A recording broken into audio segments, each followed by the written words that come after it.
going on, Jets fans? Welcome into the Jets Report, and happy Monday to all of you guys tuning in. And coming up on today's show, we're going to dive into what Mel Kiper had to say about the Jets 2025 NFL Draft, where he gave a grade for every single team and gave some thoughts on each of their selections. So we'll dive into that here in a second. But speaking about draft grades, I want to kick it back to this quote Aaron Glenn had a couple of months ago saying this: "I just want to move in silence.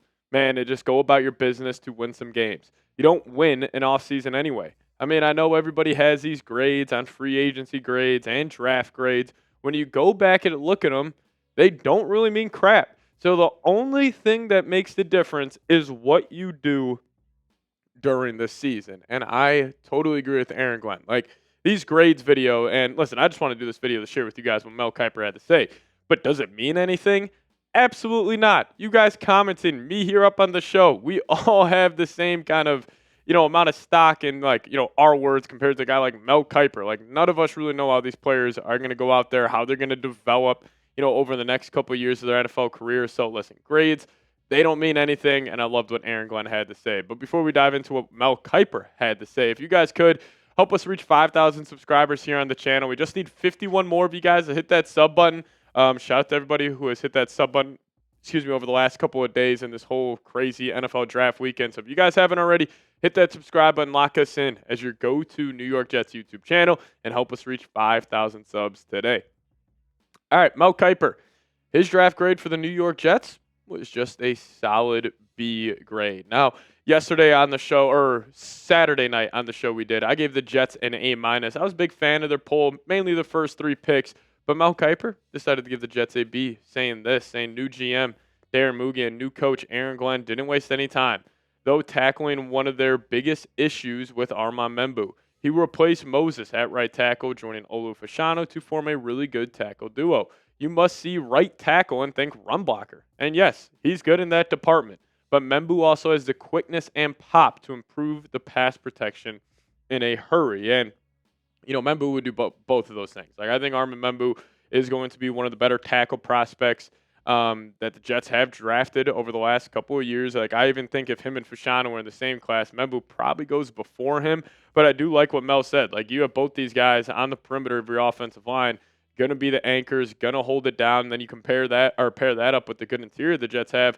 Like, this unit should be a top 10-ish unit in the whole league. And I thought the Membou pick was interesting because I think the Jets are going to have a complete identity change this offseason. It's going to result into an identity change this season where clearly they decided, hey, we're going to move off the Aaron Rodgers era, the Devontae Adams era, and we're going to go to the Justin Fields, like Armand Membou, where we are going to be a run-first, power, physical offense. And I think that was the direction the Jets should have went, because we just saw a team like the Eagles, they just won a Super Bowl off those principles, being a physical, power run team, and the Jets are trying to take a page out of that playbook. So I like the move. But Mel Kiper also had to talk about the round 2 pick for the New York Jets being Mason Taylor, saying, looking at the Jets' options in round 1, I was between Membou and tight end Tyler Warren. New York went Membou, but I got Mason Taylor on Friday. Consider that Jets tight end average 8.1 yards per reception last year, which was last in the league. Fields excels at throwing to his tight ends, and Taylor is a reliable pass catcher. He has 6'5" size to come down with end zone throws and the route running traits to pick up key first downs. That's what Mason Taylor will be. A guy on 3rd and 6, 3rd and long, where Fields just needs a guy to get open and create space in a phone booth. Like, Taylor can do that. And plus, with his big body, if he's got a nickel corner on him, for example, in the red zone, he can just go down there, post up, throw him the football. And I love the pick. His dad playing for the New York Jets. This was him when he was a kid at a Jets game. Got Jets face paint on his forehead. He's got the Jets eye black. He also has the Jets green mohawk. So I'm sure he sees this picture and he's probably just, feeling sentimental, and he's probably feeling fired up to be playing for the New York Jets. So I love the Mason Taylor pick. I think that was the right call over Elijah Arroyo, even though I think Arroyo is going to be a stud as well. But I'm happy that the Jets were able to go right tackle in round 1, get your tight end in round 2, because you need a pass catcher. You also just need somebody at that tight end position after losing Tyler Conklin this offseason to the Los Angeles Chargers. But let's show Mason Taylor some love down below in the comments section. If you guys could, type those MTs for me. Welcome him to New York, and show Mason Taylor some love down below in the comments section by typing his initials down below. All right, so Mel Kiper also had to talk about the 3rd round pick Azareye'h Thomas, cornerback from Florida State, saying cornerback Azareye'h Thomas is a strong presence in coverage and has the speed to stick on receivers. The Jets will use him opposite of Sauce Gardner. Getting him at number 73 represents value too. I had Thomas ranked 47th, and he probably would have been a first rounder if he ran better at his pro day. And I thought Azareye'h Thomas is the best value pick for the Jets. Like, this guy has tremendous upside. And if you would have ran, a 4.39 40, like Mel said, you probably would have been, let's just say Maxwell Harrison, for example, went to the Buffalo Bills end of the first round. That probably would have been Thomas being that pick there. But I love this selection. You pair him up across of Sauce Gardner. If both those guys end up working out, yes, the Jets probably have to pay Sauce to get this, but you probably have one of the better CB duos in the league for the next 5 years. It just comes down to development from this guy. But you got to trust in Aaron Glenn, trust in Steve Wilkes that they'll get the most out of him. But Mel, let's talk about the day three haul for the New York Jets, saying those 3 picks were sort of an A draft class, talking about the first 3. But the day 3 picks didn't muster much. Receiver Smith has speed, but his hands aren't consistent. I liked him ranked as wide receiver 33. Jalen Royals, Alec Ayumanor, and Jalen Lane were still available when Smith went number 110.